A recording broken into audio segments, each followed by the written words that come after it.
Welcome to Experience Talks, a radio magazine for the experienced listener. I'm Cynthia Friedlob. Today we'd like to pay tribute to our late friend and colleague Bobbee Zeno. Bobbee was the founding producer and host of Experience Talks, which he co-produced with Tim Carpenter for the past 11 years. Bobbee was also the first program director at the Burbank Senior Artists Colony, where he created a community where there was none before he arrived. He was a passionate arts advocate, and maybe in part because he came from New Orleans, he had a special place in his heart for music. For the first part of our two-part show, let's step back in time to the very early days of Experience Talks, when it was called Good for Life, and listen to Bobbee's interviews in 2005 with musical legends Barbara Morrison and the Chambers Brothers. Recording her first song at the age of 10, Barbara Morrison is a consummate performer and tireless musical force, belting out her voice for over 40 years. She tours constantly both at home and abroad and is a vital member of the blues and jazz festival circuit. Here singing River's Invitation with our Good for Life house band is my friend, Barbara Morrison. Well, thank you, Bobbee. This is my favorite song. It's mine, too. Cut number 5 on that. Visit Me. There it is. I've been all across the country, and I played in every town, trying to find my baby, but no one has seen him around. And I know which way I'm headed if my baby can't be found. Now let me tell you what I did. I spoke to the river, and the river spoke back to me. It said, Bob, you look so lonely, girl. You look full of misery.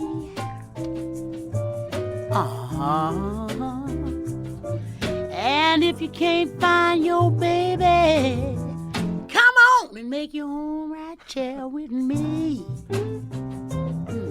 Oh, yeah. Play the blues, play the blues.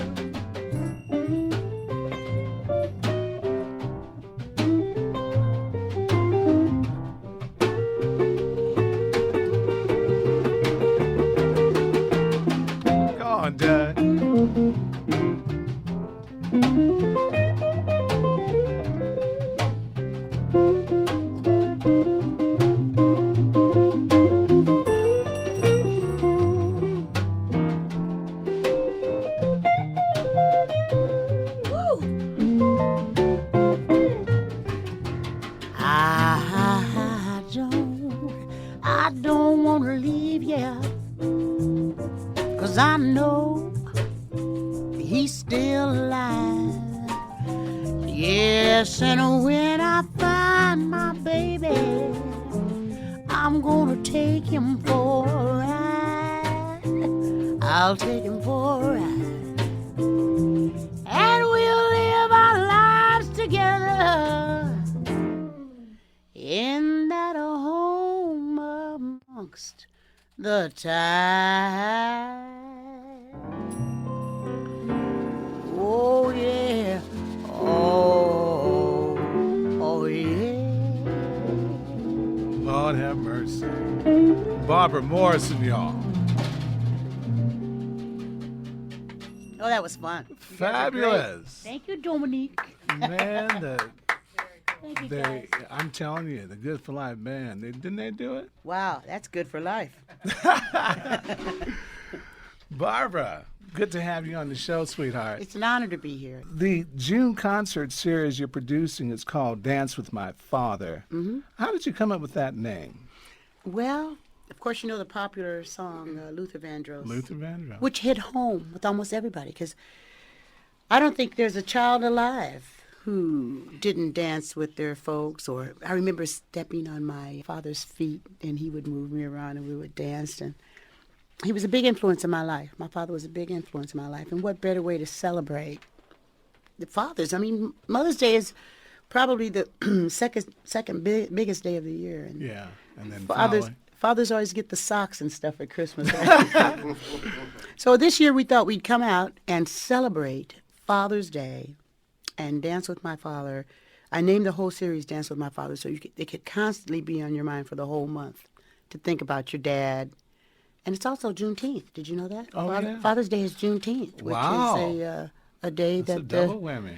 the slaves found out they were free in Texas. Right. So it should be wonderful. It should be wonderful. If you have anything to do with it, it will be. And everybody has a father Yes, for sure. and a father figure. So. But speaking of your daddy, he was major influence on you. Oh, my God, In a lot of different ways, right? Oh yeah, he was a doo-wopper. He had several groups. He had a gospel group, and then he joined the doo-wop group. I think I must have been about 4 or 5 years old. They used to rehearse in our kitchen. We had a block house, and the sound would bounce off all the walls. And I had my dollhouse under the kitchen table, so I learned a lot of songs from him. He was very funny. He had great timing. He was a wonderful baseball player. One of my girlfriends came to visit me here in California, and we went to see her brother in Cerritos. And he said, "Oh, you're Bobbee Morrison's daughter?" And I said, "Yeah." I said, "You knew my father?" He said, "Yeah." I said, "What can you tell me about my father?" He said, "I can tell you this. If times had been different, your father would have probably been one of the best baseball players that ever lived." Wow. And he could sing. And I just started crying because I knew all those things. He used to play in the yard with me. I'm the oldest of 6. Okay. So I was the son that he never. Okay. Everybody else is my sister's 18 years younger than me. My brother's 10 years younger than me. So I had him to myself for a long time. Now, what does Leimert Park mean to you? Just a wonderful, beautiful African American experience. I think that it should be exposed to more cultures, and that's one of the reasons that I chose to do it in Leimert Park. It's like going to Olivera Street when you get the good Spanish and Mexican culture, and you go to Koreatown or Chinatown, you get the great food, and you get to feel the essence of being in another country. Right. And this is the way it is in Leimert Park Village. The exposure is very limited. I was trying to bring some attention to the African American culture, the artifacts, the art, the food. So I'm feeling that you feel like communal responsibility. Exactly. And Come on out. Come on out, yeah. Barbara, your career as an artist from the beginning has involved multiple genres of music: gospel, blues, jazz, R&B, and classical. Now, has that been the formula for your success because you wanted to include all those in your Exactly. approach? It's just like the melting pot of Los Angeles. There's over 100 languages spoken here just in Southern California alone. And why not be just a multitude of different kind of music going on? So I just didn't get stuck in one genre of music, and I love it all. And of course, jazz and blues are my forte. Oh yeah. But I was in a rock band now. Come on. I did the Johnny Otis show 16 years. Wow. I was in Ray Charles's band, Doc Severinsen's band, See? Clayton Hamilton, everywhere. I remember. Mm-hmm. I remember. I was reading in the Encyclopedia of Popular Music, they have it that you sing a ringing soul-inflected jazz style. Now, how would you describe yourself? I'm kind of gritty. Okay, I can be as sassy as Sarah, as engaging as Ella, and as gritty as Etta. And You love all those women, don't you? Mm-hmm. But if it wasn't for Clean Head, I probably wouldn't have had a style, because he used to go, "Yeah, you get over there and sit down and quit trying to sound like Gladys Knight. You ain't Gladys Knight. You ain't Aretha Franklin. Get your own stuff and quit copying off folks." Speaking of that, I mean, what artists and musicians have influenced you the most? Well, Clean Head, for one. Clean Head. Yeah, he was my father. He made me listen to a lot of horn players like Coltrane and being in. For our listeners who don't know who Clean Head was. Oh, I'm sorry. Eddie Cleanhead Benson, the great Right. saxophone player out of Houston, Texas. Okay. He was also a classical musician and a wonderful blues singer. I kicked the front door in. He could sing all those songs. He wrote those songs. I had a chance to be in his band, and I didn't know that he was famous. And I was in his band for about 2 years and didn't find out that he was famous until we went to Europe. And there was this big mural on the side of the Holiday Inn, and I looked up there and I said, "Boy, Johnny, that looks just like Cleanhead." He looked at me, he said, "You big dummy, that is Cleanhead." I said, "What's he doing up there with Dizzy and Miles? And they're famous." And he said, "You big dummy, he's famous." Your ability to engage an audience, I think, is a tremendous value that you have. Well, thank you. And now, how did all that come? Is that just part of your daddy's inheritance? I think so. My dad he had perfect timing. He was a very popular man. As a matter of fact, the VFW Post in my hometown is named for my dad. Really? Yeah, he was a very popular guy. Wow. He had a gift for gab, and he was funny, but he was very talented. As a matter of fact, they tried to get him to run for mayor, but I think he had too many beers. I think they wanted a drunk mayor. But anyway. So then, how important is your connection with the audience? Very. You feel like this is how I feel inside of me. People go to work all week to make money to survive and pay their bills.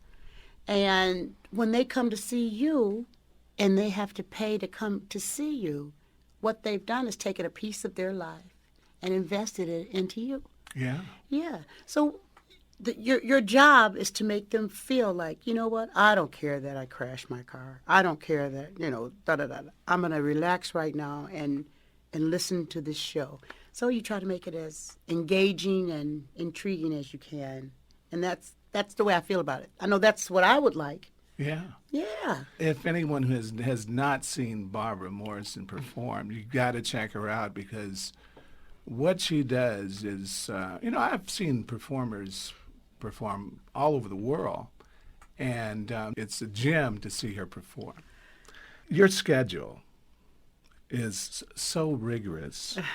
I mean, you take off, you go to Europe, Australia, all over the U.S. Where do you get the energy for that? I don't know. I think I just love what I do so much.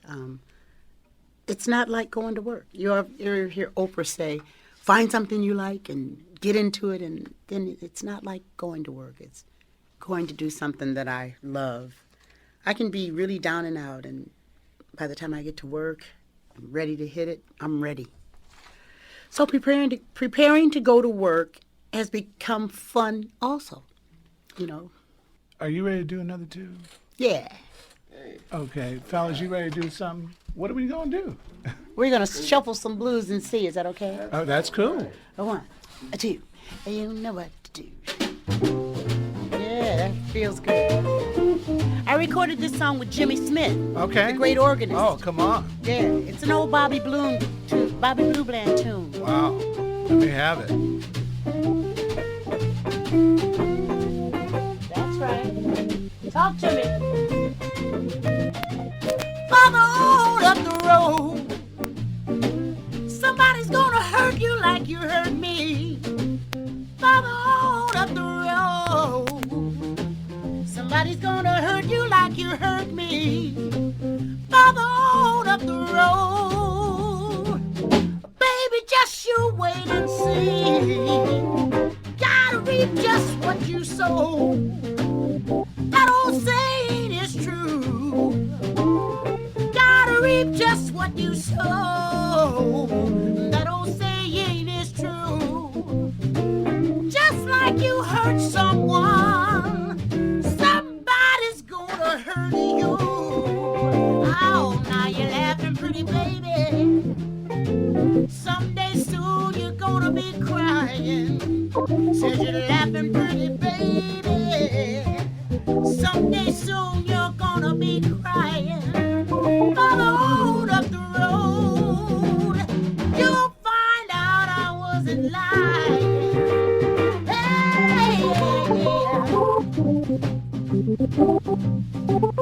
on, Mike. Do it, baby.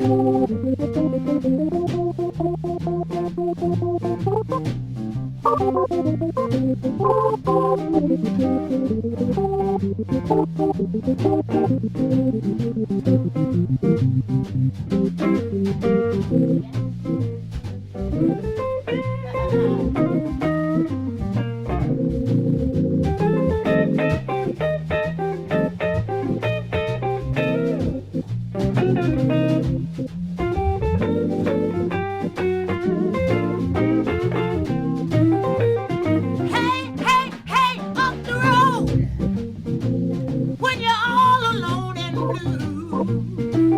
Mother, up the road when you're all alone and blue. You don't want me back, baby, but I'll have me somebody new. Oh, yeah. Barbara Morrison, Good for Life Band on Good for Life. Loving it, Barbara. That was fun. Wasn't that fun? I never sang sitting down before. I'm usually standing up. Oh, man, that was great. Can you share some of, and we've talked about this a lot, but I'd like for you to share with our audience some of your memorable highlights on all your world, on some of your world festival tours. I mean, you've had some great stories. I have, but one of the best stories I ever had was right here in Los Angeles. Tell me. I loved. I went to Europe with the Johnny Otis show, and we were rehearsing for the Montreux Jazz Festival, and I heard the sound man say, "Put the singer over there where we put Ella," and I was like, "Ooh." I'm standing where Ella Fitzgerald was standing. Whoa. And the band kicked off and everybody was playing. I was standing there going, ooh. Finally, the sound man said, "Miss Morrison, are you going to sing or what?" But I came back home and I just knew that when you're a kid, you're going to meet Ella Fitzgerald? How can I meet her? So the guys always call me Queen. This is going to take a little while. No, let's go. I mean, they didn't call me Queen because I was the best singer in town. They called me Queen because I was really dumb. And I didn't know all these famous musicians that I was working with because I was really too young and it didn't matter to me. It's like the little boy that used to go up and kick Louis Armstrong. Didn't know he was Louis Armstrong. No. But anyway, the story was Dinah Washington was coming from New York to Los Angeles with this big blonde wig and this big hat, and she's on the train, and they get off the train, and they get back on the train somewhere in Wyoming, and she got in the wrong car.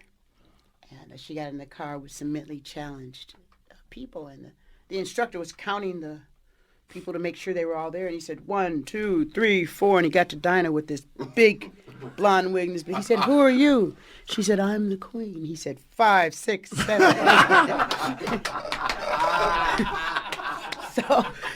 So I'm walking backstage at the Hollywood Bowl. I saw Ira, and he said, "Hey, Bob, you want to come in?" I said, "Yeah, I want to come backstage." And I see Larry Gales, and he goes, "Hey, Queen, come here, Queen." That's everybody's calling me Queen because I'm so dumb. So he says, "Hey, Queen." So I walked in the room and I said, "Hey, Larry, what's happening?" And he goes, "Hey, Ella, get up and meet the real Queen." And it was Ella Fitzgerald. Oh man. And that's how I met Ella. And I was like, oh my God. I didn't know whether to curtsy, bow, or whatever. But I met Ella Fitzgerald. So that's one of the highlights of my life was meeting and talking with Ella. Wow, you know what? I can't believe we were almost out of time. Oh, Barbara. I hate that because I had another good story. But, hey, Queen. But I wanted to talk about, but you have a home here, right? I've always told you that. KPFK. Yeah. You are the founder and president of a nonprofit organization. Yes. You want to tell us a little bit about that and about... I do.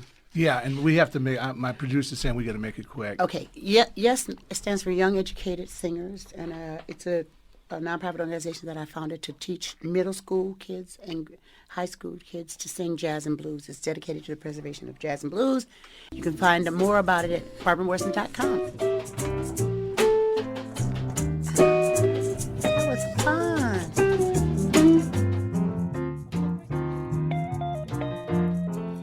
And our next guests are a group of brothers whose music has inspired and entertained people for 40 years. Guys, 40 years. Wow. The Chambers Brothers' musical journey took them from singing gospel in the rural South to playing at the Newport Folk Festival to headlining at the Fillmore. They were involved in the musical movements from the 50s to the early 70s, participating in the folk scene and the psychedelic sounds that typify that era.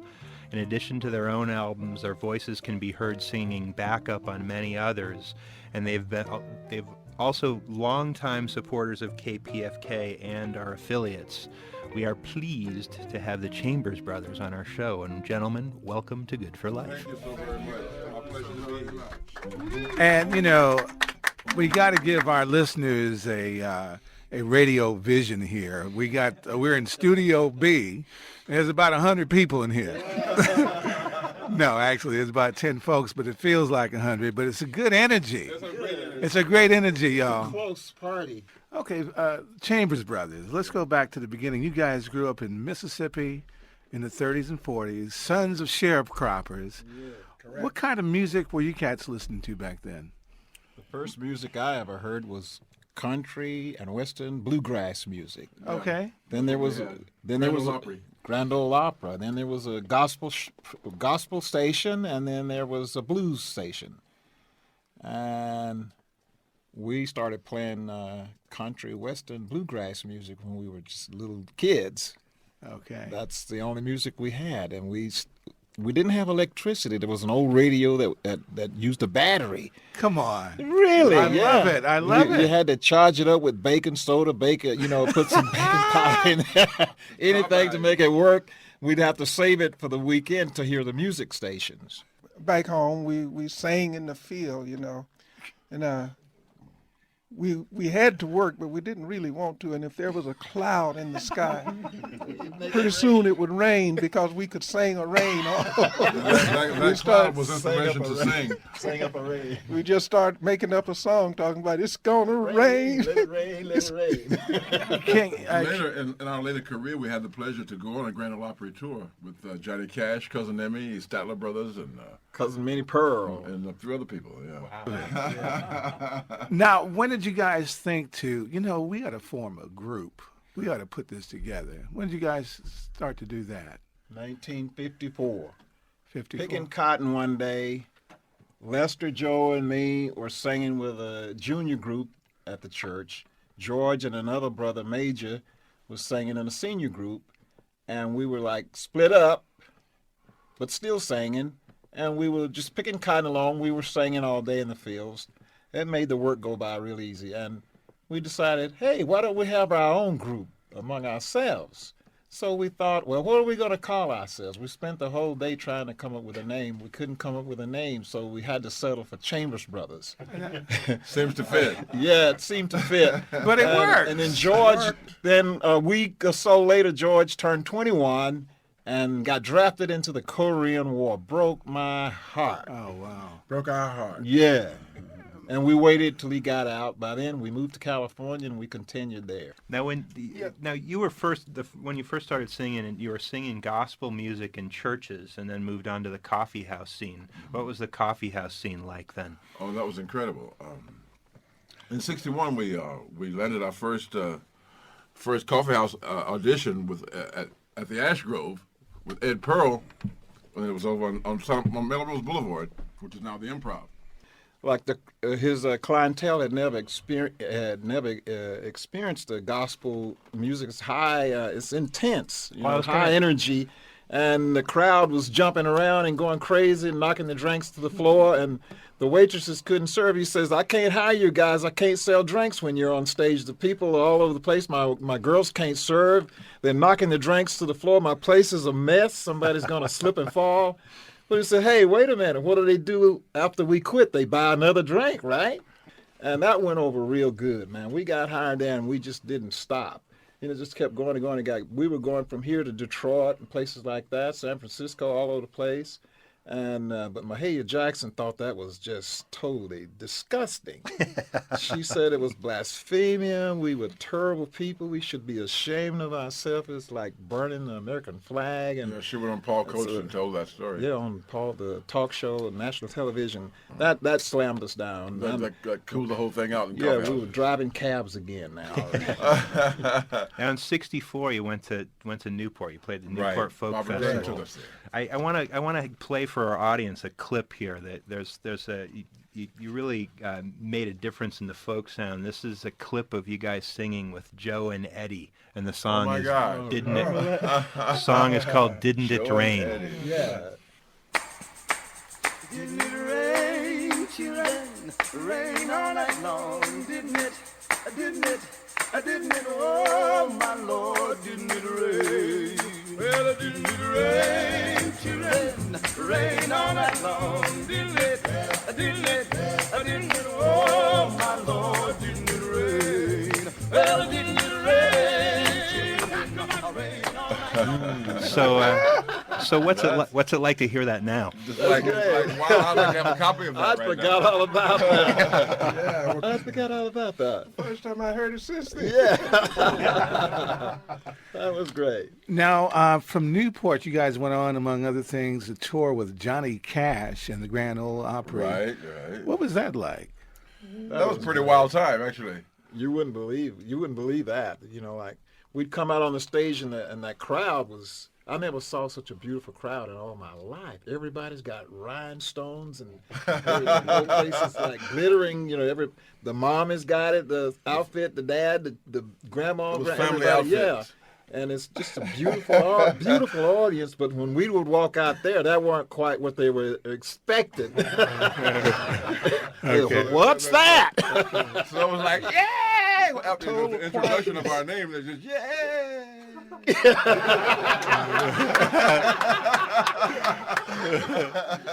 But we going down the road feeling bad. Going down the road feeling bad. You guys too much. So then you guys also started to make TV appearances, not? Curtis Mayfield and the Temps were supposed to come on and do the song, but they got sick of something.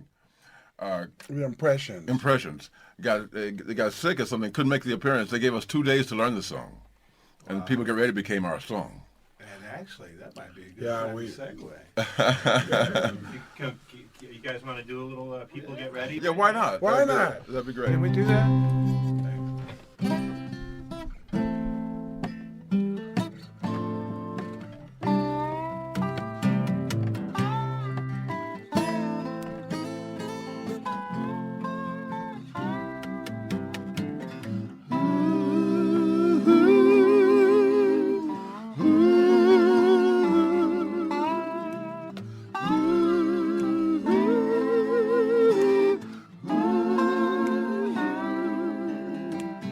People get ready.